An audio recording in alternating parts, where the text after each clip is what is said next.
திமுக கூட்டணியில் உள்ள கட்சிகளின் தொகுதிகளானது அறிவிக்கப்பட்டிருக்கிறது. விவரங்களை செய்தி ஆசிரியர் தமிழரசரிடம் தகவல்களை கேட்கலாம். தமிழரசன், கடந்த முறை போட்டியிட்ட தொகுதிகளை இந்த முறையும் கூட்டணி கட்சிகளுக்கு ஒதுக்கீடு செய்யப்பட்டிருக்கிறதா? நீண்ட பேச்சுவார்த்தைகளுக்கு பின்னர், பலகட்ட சந்திப்புக்கு பின்னர் கூட்டணி கட்சிகள் போட்டியிடக்கூடிய தொகுதிகளின் விவரங்களை அறிவித்திருக்கிறது திமுக. காங்கிரஸ் கட்சியை பொறுத்தளவில் 28 தொகுதிகள் அறிவிக்கப்பட்டிருக்கிறது. ஏற்கனவே 23 தொகுதிகள் சுமூகமாக முடிந்த நிலையில் 5 தொகுதிகளுக்கு தொடர்ந்து இழுபறி பேச்சுவார்த்தை என்பது நீடித்து வந்தது. தற்போது அது இறுதியாகி இருக்கிறது. அந்த வகையில் காங்கிரஸ் கட்சியை பொறுத்தவரை பொன்னேரி தற்போது துரை சந்திரசேகரன் எம்எல்ஏவாக இருக்கிறார். அவர் மீண்டும் அந்த தொகுதி சிட்டிங் எம்எல்ஏ தொகுதி காங்கிரஸ் கட்சிக்கு ஒதுக்கப்பட்டிருக்கிறது. ஸ்ரீபெரும்புதூர் தொகுதி ஏற்கனவே காங்கிரஸ் கட்சியினுடைய மாநில தலைவர் செல்வ பெருந்தகை சட்டமன்ற உறுப்பினராக இருக்கிறார். ஸ்ரீபெரும்புதூர் காங்கிரஸ் கட்சிக்கு ஒதுக்கப்பட்டிருக்கிறது. ஏற்கனவே விசிக தன்னுடைய விருப்பப்பட்டியலில் ஸ்ரீபெரும்புதூரை கோரியிருந்த நிலையில் எழும்பூர் தொகுதிக்கு செல்வ பெருந்தகை போட்டியிட வாய்ப்பு இருக்கிறது என்று சொல்லப்பட்ட நிலையில் காங்கிரஸ் கட்சிக்கே மீண்டும் ஸ்ரீபெரும்புதூர் ஒதுக்கப்பட்டிருக்கிறது. எழும்பூர் தொகுதி ஒதுக்கப்படவில்லை.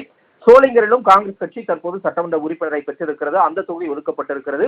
உதகை ஒதுக்கப்பட்டிருக்கிறது. ஈரோடு கிழக்கு ஏற்கனவே திருமகன் ஈவேரா வெற்றி பெற்றிருந்தார். அதற்கு பிறகு அவருடைய மறைவுக்கு பிறகு ஈவி.கே. இளங்கோவன் இடைத்தேர்தலில் வெற்றி பெற்றிருந்தார்.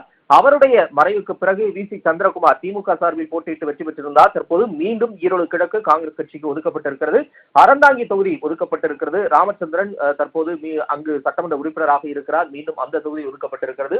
கடலூர், மயிலாடுதுறை, காரைக்குடி ஒதுக்கப்பட்டிருக்கிறது. காரைக்குடியில் மாங்குடி சட்டமன்ற உறுப்பினராக இருக்கிறார். சிவகாசி ஒதுக்கப்பட்டிருக்கிறது. மேலும் சிவகாசியில் ராஜேந்திர பாலாஜி முன்னாள் அமைச்சர் அதிமுகவில் இருந்து போட்டியிடக்கூடியவர், களம் காணக்கூடியவர். அவருக்கு எதிராக காங்கிரஸ் கட்சி. காரைக்குடியை பொறுத்தவரை நாம் தமிழர் கட்சியின் தலைமை ஒருங்கிணைப்பாளர் சீமான் போட்டியிடுகிறார். எனவே அது முக்கிய அந்தஸ்தை இருக்கக்கூடிய ஒரு தொகுதி. அங்கு காங்கிரஸ் கட்சி களம் காண்கிறது. திருவாடானை ஒதுக்கப்பட்டிருக்கிறது. திருவைகுண்டம் ஒதுக்கப்பட்டிருக்கிறது. நாங்குநேரி, குளச்சல், விளவங்கோட்டில் இடைத்தேர்தலில் சாரகி கஸ்பத் சட்டமன்ற உறுப்பினராக பொறுப்பேற்றிருந்தார் என்பது நினைவு கூறத்தக்கது. கிள்ளியூர் தொகுதி ஒதுக்கப்பட்டிருக்கிறது. கிள்ளியூர் தொகுதியில் தமிழ் மாநில காங்கிரஸ் கட்சி தாமரை சின்னத்தில் போட்டியிடுகிறது என்பது குறிப்பிடத்தக்கது. வேளச்சேரி காங்கிரஸ் கட்சிக்கு ஏற்கனவே அசன் மௌலானா சட்டமன்ற உறுப்பினராக இருக்கிறார். மீண்டும் வேளச்சேரி ஒதுக்கப்பட்டிருக்கிறது. ஊத்தங்கரை மற்றும் துறையூர் தனி தொகுதிகள் ஒதுக்கப்பட்டிருக்கிறது. அதே போல கோவை மாவட்டத்தின் தொட்டம்பாளையம் தொகுதி ஒதுக்கப்பட்டிருக்கிறது. சேலம் மாவட்டத்தின் ஆத்தூர் தொகுதியும் ஒதுக்கப்பட்டிருக்கிறது. தருமபுரி மாவட்டத்தின் பெண்ணாகரம் தொகுதியும் ஒதுக்கப்பட்டிருக்கிறது. பெண்ணாகரம் தொகுதி தற்போது கட்சியில் இணைந்த ஜி.கே. மணி, பாட்டாளி மக்கள் கட்சியின் கௌரவ தலைவர், அவருடைய மகன் ஜி.கே.எம். தமிழ்குமரனுக்கு ஒதுக்கப்பட வாய்ப்பு இருக்கிறது என்றும் செய்திகள் வருகின்றன. அவர் காங்கிரஸ் கட்சியின் முக்கிய தலைவர் கே.சி. வேணுகோபாலை சந்தித்து தன்னை காங்கிரஸ் கட்சியில் சற்று நேரத்துக்கு முன்பாக இணைத்துக் கொண்டார். எனவே முடிவு எப்படி வரும் என்ற ஒரு எதிர்பார்ப்பும் ஏற்பட்டிருக்கிறது. சிங்காநல்லூர் தொகுதி காங்கிரஸ் கட்சிக்கு ஒதுக்கப்பட்டிருக்கிறது. சிங்காநல்லூர் தொகுதி பாரதிய ஜனதா கட்சிக்கு ஒதுக்கப்படும். அங்கு அண்ணாமலை போட்டியிடுவார் என்று எதிர்பார்க்கப்பட்ட நிலையில் அதிமுகவே அங்கு மீண்டும் களம் காண்கிறது. தற்போது காங்கிரஸ் கட்சியின் கை சின்னத்திற்கும் இரட்டை கை சின்னத்திற்கும் அங்கு போட்டி என்பது உருவாகி இருக்கிறது. மீதம் இருக்கக்கூடிய புதிய ஆட்டக்காரர்கள் மாற்று சக்தி எந்த அளவுக்கு போட்டி கொடுக்க போகின்றனர் என்பதையும் நாம் பார்க்க போகிறோம். அம்பாசமுத்திரம் தொகுதி முன்னாள் அமைச்சர் இசகே சுப்பையா போட்டியிடக்கூடிய தொகுதி. அங்கு அவர் தற்போது சட்டமன்ற உறுப்பினராகவும் இருந்திருக்கிறார். அந்த தொகுதி காங்கிரஸ் கட்சிக்கு ஒதுக்கப்பட்டிருக்கிறது. அதே போல கிருஷ்ணகிரி, உசிலம்பட்டி, சங்கரங்கோவில், மேலூர் தொகுதியும் ஒதுக்கப்பட்டிருக்கிறது. மேலூரில் பெரிய உள்ளான் சட்டமன்ற உறுப்பினராக அதிமுக சார்பில் இருக்கிறார். மீண்டும் அவரே தற்போது களம் காண்கிறார் என்பது குறிப்பிடத்தக்கது. எனவே மேலூர் தொகுதியில் இரட்டை நிலை காங்கிரஸ் கட்சியின் கை சின்னம் நேரடியாக மோதுகிறது. இந்திய கம்யூனிஸ்ட் கட்சியை பொறுத்தளவில் 5 தொகுதி தளி தொகுதி ஒதுக்கப்பட்டிருக்கிறது. ஏற்கனவே தொடர்ச்சியாக தளி தொகுதியில் ராமச்சந்திரன் அங்கு சட்டமன்ற உறுப்பினராக வெற்றி பெற்று வருகிறார் என்பது குறிப்பிடத்தக்கது. அந்த வகையில் தளி தொகுதி ஒதுக்கப்பட்டிருக்கிறது. மீண்டும் அவரே களம் காண்பதற்கான வாய்ப்பு இருப்பதாகவும் பார்க்கப்படுகிறது. திருத்துறைப்பூண்டி இந்திய கம்யூனிஸ்ட் கட்சி வலுவாக இருக்கக்கூடிய ஒரு பகுதி. அந்த தொகுதி ஒதுக்கப்பட்டிருக்கிறது. திருவெல்லிபுத்தூர் விருதுநகர் மாவட்டத்தினுடைய அந்த தொகுதியும், திருப்பூர் வடக்கு, பவானிசாகர் இந்த தொகுதிகள் ஏற்கனவே இந்திய கம்யூனிஸ்ட் கட்சிக்கு பரிச்சயமான கணிசமான வாக்கு வங்கியை பெற்றிருக்கக்கூடிய தொகுதி. அந்த தொகுதிகள் மீண்டும் அந்த கட்சிக்கு ஒதுக்கப்பட்டிருக்கிறது.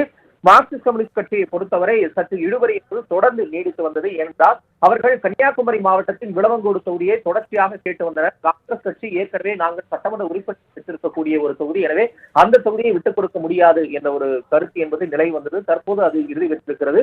நாகை மாவட்டம் கீழ்வேலூரில் போட்டியிடுகிறது. அதே போல புதுக்கோட்டை மாவட்டம் கந்தர்வக்கோட்டையிலும் மார்க்சிஸ்ட் கம்யூனிஸ்ட் கட்சி போட்டியிடுகிறது. கந்தர்வக்கோட்டையில் பாரதிய ஜனதா கட்சி களம் காண்கிறது என்பது குறிப்பிடத்தக்கது. அந்த தொகுதி மாற்றத்திற்கு உட்படலாம். சென்னைக்கு ஒரு தொகுதியை பெற்றுக்கொண்டு கந்தர்வக்கோட்டை அதிமுக வசம் செல்வதற்கான வாய்ப்பு இருப்பதான தகவல்களும் காலை முதல் உலா வருகின்றன. இன்னும் அதிகாரப்பூர்வமாக எந்த அறிவிப்பும் வரவில்லை. அடுத்ததாக பத்மநாபபுரம் தொகுதி ஒரு ஆச்சரியத்திற்குரிய தொகுதி ஒதுக்கீடாக பார்க்கப்படுகிறது. ஏனென்றால் அமைச்சர் மனோ தங்கராஜனுடைய தொகுதி பத்மநாபபுரம், அந்த தொகுதி மார்க்சிஸ்ட் கம்யூனிஸ்ட் கட்சிக்கு ஒதுக்கப்பட்டிருக்கிறது. குமரி மாவட்டத்தில் இருந்து ஒரு தொகுதி அந்த கட்சிக்கு ஒதுக்கப்பட்டிருக்கிறது. அதே போல பழனி தொகுதி ஒதுக்கப்பட்டிருக்கிறது. பழனி தொகுதி என்பது ஐபி செந்தில்குமார் அமைச்சர் மகன் செந்தில்குமார் அங்கு சட்டமன்ற உறுப்பினராக இருந்து வருகிறார். அந்த தொகுதி என்பது மார்க்சிஸ்ட் கம்யூனிஸ்ட் கட்சிக்கு ஒதுக்கப்பட்டிருக்கிறது. எனவே திண்டுக்கல் தொகுதியில் ஐபி செந்தில்குமார் போட்டியிடுவதற்கான வாய்ப்பு இருப்பதாகவே பார்க்கப்படுகிறது. அதே போல சென்னைக்குள்ளார ஒரு தொகுதி, திருவொற்றியூர் தொகுதி ஒதுக்கப்பட்டிருக்கிறது. அந்த நிலவரத்தையும் பார்க்கிறோம். அடுத்தபடியாக விடுதலை சிறுத்தைகள் கட்சிக்கு 8 தொகுதிகள், காட்டுமன்னார் கோவில் தொகுதி ஒதுக்கப்பட்டிருக்கிறது.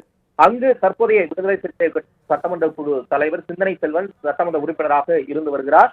அடுத்ததாக செய்யூர் பனையூர் பாபு வெற்றி பெற்றிருந்த ஒரு தொகுதி, அந்த தொகுதி மீண்டும் ஒதுக்கப்பட்டிருக்கிறது. திருப்போரூர் தொகுதி ஒதுக்கப்பட்டிருக்கிறது. அங்கு எஸ் பாலாஜி தற்போது சட்டமன்ற உறுப்பினராக இருக்கிறார்.